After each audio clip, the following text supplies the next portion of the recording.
BigCountryPreps.com. I'm Evan Wren, and this is the Countdown to Two-A-Days series. Our daily look at an area football team and the key questions we're going to be answering about that team in our August 21st preseason preview here at Big Country Preps. I'm with my partner, Dan Youngblood, via Zoom. And tonight, Dan, we've got the Cross Plains Buffaloes.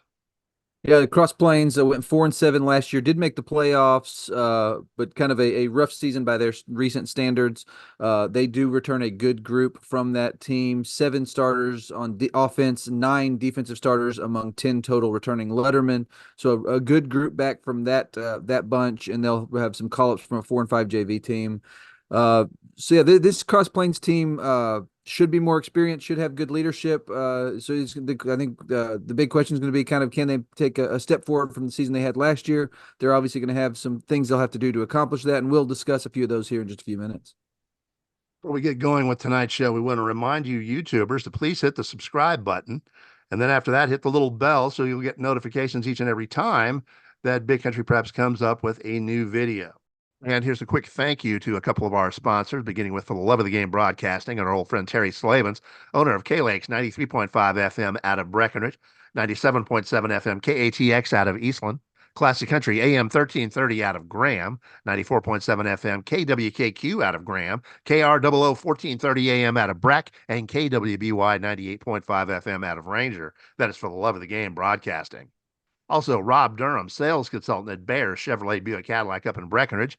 If you're in the market for a vehicle, new or used, give Rob a shout at 254-559-2266. That's Rob Durham up at Bear Chevrolet Buick Cadillac in Breckenridge. And with that, we'll go ahead and jump into questions. In a big one, we talked a little bit about last year kind of being a tough season for Cross Plains with the 4-7 record. And one of the reasons was they had some injury issues and some different things, just some bad luck to some degree. One big question I have is on the offensive side of the football.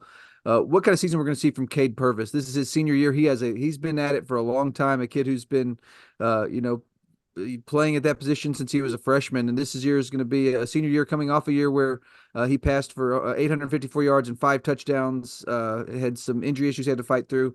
So I'm interested to see kind of what he can do to lead the offense. They're obviously going to have to replace a really big playmaker for them last year in Dusty Wyatt. They're going to need some guys to emerge around that. I think Purvis is going to have to be a leader for this group, and I'm excited to see what he can put together in his final high school season. I'm interested in it also, but I think it's going to be dependent on our second question, which is how much of a push up front can Cross Plains get. This is one of the smaller groups that we've seen out of Cross Plains, and it's going to be important for them to be able to run the football to enable the Purvis kid to succeed. You can't have him back there on second and long and third and long all night and expect big things. You can't expect big things out of any quarterback doing that. Cross Plains is going to have to find a way to get a push up front. That is question number 2. Yeah, I agree. Obviously, they have some limited size. It's going to be interesting to see if they can get a push with a smaller offensive line. And one big question I have is on the other side of the football. One thing about Coach Daniel Purvis's teams that has kind of become a constant in recent years during their resurgence and kind of turnaround there is they've had some really good defenses over the years. Last year's was not to the level we've kind of come to expect from a Cross Plains team. They allowed over 33 points per game.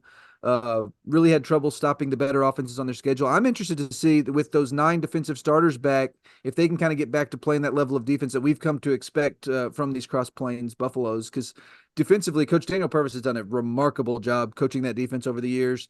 Like I said, it's one of those where you just every year go into each season just kind of expecting that to be a strength of that team. I'm eager to see if they can get back to that being a strength of this team, because if they can, that'll help everybody out. That'll help out that small young offensive line. That'll help out Cade Purvis at the quarterback position.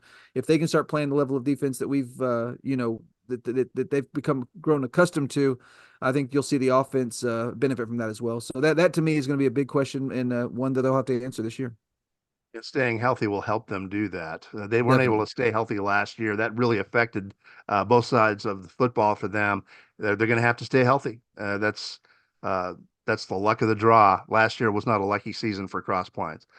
With that, let's take a look at Cross Plains' schedule for 2024, the non-district portion. They host Haskell in their season opener on August the 30th. They are at Abilene TLCA on the 6th of September. They are at Hico on September 13th. Well, actually, it's going to be a neutral site game, Tahoka, on September the 20th, and then they face Sterling City at home on the 27th, prior to their open date on October 4th, heading into district. Yeah, and like everyone in that district, they have that open date on the 4th. They open district right off the bat with a tough game at Roscoe, and then come home to play Miles on October 18th, another tough one.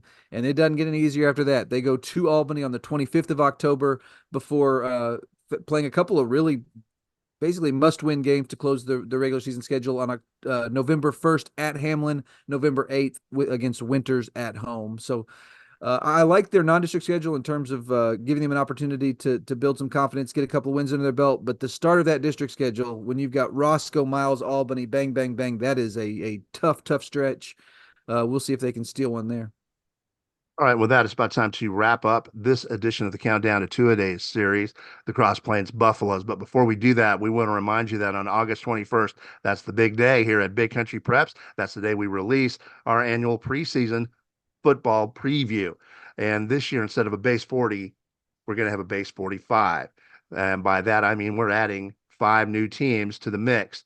We'll have Glen Rose, we'll have Graham, we'll have Mineral Wells, we'll have Miles, and we'll have Toller as part of our coverage.